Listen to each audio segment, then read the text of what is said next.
इस बार बचना नहीं चाहिए। सब मिलकर मारो साले को। হ্যালো বন্ধুরা, কি অবস্থা, কেমন আছেন সবাই? তো যাই হোক, ফাইনালি মুক্তি পেয়েছে আপকামিং ইন্ডিয়ান হিন্দি ল্যাঙ্গুয়েজের গ্যাংস্টার অ্যাকশন থ্রিলার সিনেমার ট্রেইলার মালিক ইয়ানি বস। অলরেডি সিনেমাটির টিজার, অ্যানাউন্সমেন্ট, ট্রেইলার, তারপর অফিসিয়াল ট্রেইলার চলে এসেছে। মার্কেটিং স্ট্র্যাটেজি তো ভালোই দেখা যাচ্ছে। তো চলুন দেখা যাক কেমন হয়েছে এই সিনেমাটির ট্রেইলার। এই সিনেমার মধ্যে রাজকুমার রাওকে মেইন লিড রোল হিসেবে দেখতে পাওয়া যাবে।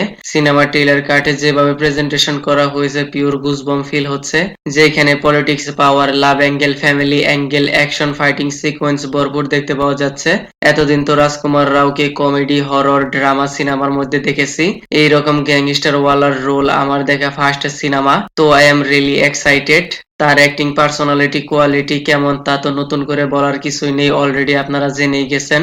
যাই হোক, এই সিনেমাটির ট্রেলার দেখে তো এতটুকু আইডিয়া করাই যায় কি হতে চলেছে সিনেমার মধ্যে, যেখানে রাজকুমার রাও মজবুর ফ্যামিলি ইয়ানি অসহায় দরিদ্র ফ্যামিলি থেকে বিলং করবে, কিভাবে মালিক হবে, সবার বস হবে, বিধানসভার পার্টির লিডার হবে, এই সব কিছুই দেখতে পাওয়া যাবে।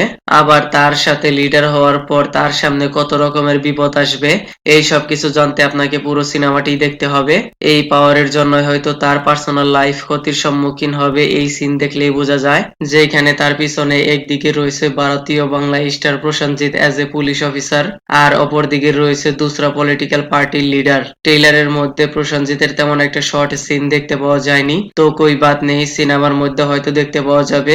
যদি তার অ্যাক্টিং, পার্সোনালিটি, কোয়ালিটি ভালো হয়ে যায় তাহলে যিশু সেনগুপ্তর মতো স্টার হয়ে যাবে। ট্রেইলার দেখে তো মোটামুটি এক্সিলেন্ট লেগেছে, যেখানে ফাইটিং সিকোয়েন্স রয়েছে, টুইস্ট, থ্রিলারও রয়েছে। মনে হয় সিনেমাটি থিয়েটারে আচ্ছা খাসা পারফরমেন্স করবে।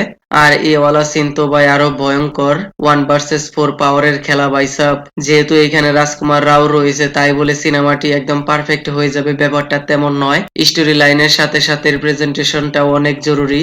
আর ট্রেইলারে যখন টাইটেল ট্র্যাক মালিক ব্যাকগ্রাউন্ড বিজিএম বাজে তখন আলাদা একটা গুজবম ফিল হয়। তারপর ট্রেইলারের মধ্যে কিছু কিছু ডায়লগ শুনতে পাওয়া গেছে, মোটামুটি সলিডি লেগেছে। নো কমেডি আর তেমন একটা লাভ অ্যাঙ্গেল দেখতে পাওয়া যায়নি, অনলি ফ্যামিলি সিন দেখতে পাওয়া গেছে। বাই দা ওয়ে, এই ছোট ট্রেইলার দেখে এত কিছু রিভিল করা সম্ভব নয়, সিনেমা দেখতে পাতাচাল জায়গা। তো যাই হোক, সিনেমাটি মুক্তি পাবে 11ই জুলাই। ট্রেইলারটি কেমন লেগেছে আপনার? Kindly subscribe my channel. Okay then, ভিডিওটি কেমন লেগেছে আপনার? ধন্যবাদ, দেখা হবে পরের ভিডিওতে।